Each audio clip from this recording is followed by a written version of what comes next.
Good morning, class. How are you? And I hope you are fine.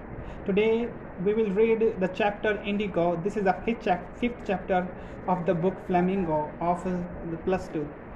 Okay, class. So let's get started. सबसे पहले मैं आपको बता देता हूँ कि इंडिगो क्या होता है. इंडिगो नील को कहते हैं. इंडिगो आपने सुना होगा, नील. ठीक है. और ये जो चैप्टर है इसमें दो मेन कैरेक्टर, एक तो गांधी जी है और एक किसान है. और वो किसान अपनी समस्या लेकर गांधी जी के पास आता है. वो उसको अपनी समस्या बताता है कि उसके साथ गांव में चंपारण में क्या क्या इनजस्टिस हो रहा है. तो गाइज शुरू करते हैं चैप्टर को. When I first visited Gandhi in 1942 at his ashram in Sevagram in central India, he said, I will tell you how it happened that I decided to urge the departure of the British. It was in 1917. तो वो कहता है कि जब मैं पहली बार सन 1942 में गांधी जी से मिलने के लिए उनके सेवाग्राम के आश्रम में गया जो मध्य भारत में था, तो उन्होंने कहा था मैं तुम्हें बताऊंगा कि ऐसे कैसे हुआ कि मैंने अंग्रेज़ों के चले जाने का निश्चय किया. यह घटना 1917 की है. He had gone to December 1916 annual convention of the Indian National Congress Party in Lucknow.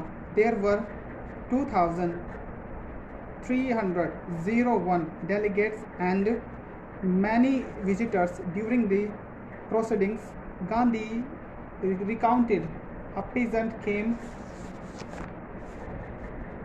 up to me looking like any other peasant in India, poor and emancipated, and he said, I am Rajkumar Shukla. देखो जो किसान है ना उसका नाम क्या है? राजकुमार शुक्ला.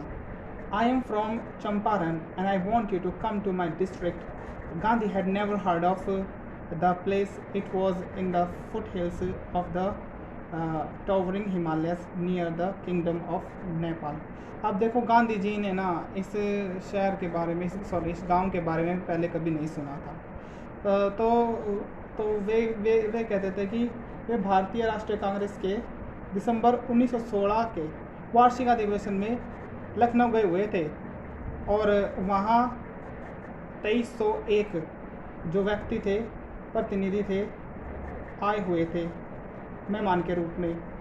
गांधी ने बताया कि कार्यक्रम के दौरान एक किसान उनके पास आया. वह देखने में तो ना बाकी जो किसान होते हैं उन जैसा ही था, कमज़ोर था बेचारा. और उसने कहा कि मेरा नाम राजकुमार शुक्ला है और मैं चंपारण से आया हूँ और मैं चाहता हूँ कि आप मेरे ज़िले में आए. गांधी ने कभी उस जगह का नाम नहीं सुना था. भाई मैं आपको पहले बता चुका हूँ कि गांधी जी ने कभी भी इससे पहले उस जगह का नाम नहीं सुना था. और यह है ना यह जो हिमालय पर्वत है ना उसके मतलब बॉटम में था. Under an ancient agreement the Champaran peasants क्या होता है? पेजेंट्स होता है किसान. Or sharecroppers. Rajkumar Shukla was one of them. He was illiterate but resolute. Resolute क्या होता है? दृढ़, जो अपने प्रॉमिस से या अपने वादे से नहीं आता है. Resolute. He had come to the Congress session to complain about the injustice of the landlord system in Bihar, and somebody had probably said, speak to Gandhi. तो आगे क्या होता है? एक पुराने प्रबंध के अनुसार जब चंपारण के किसान बटाई पर खेती करते थे, जैसे एक पुरानी अरेंजमेंट हो गई थी, तो उसमें जो चंपारण के जो किसान हैं वो बटाई पर खेती करते थे.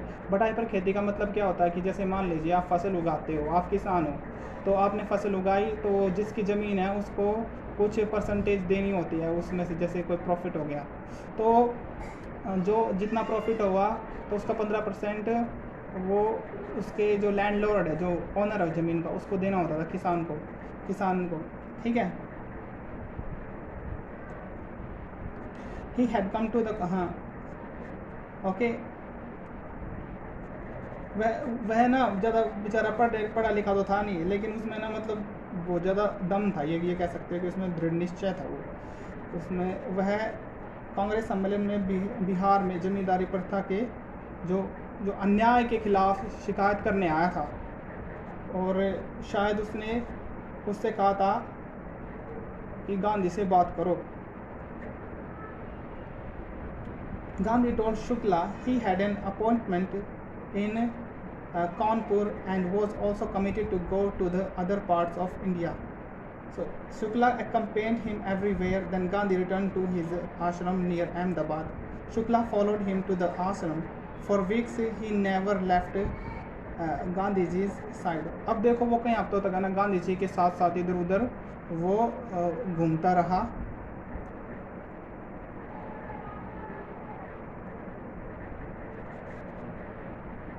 Fix a date, he begged, impressed by the sharecropper's tenacity and story. Gandhi said, I have to be in Calcutta on such and such date.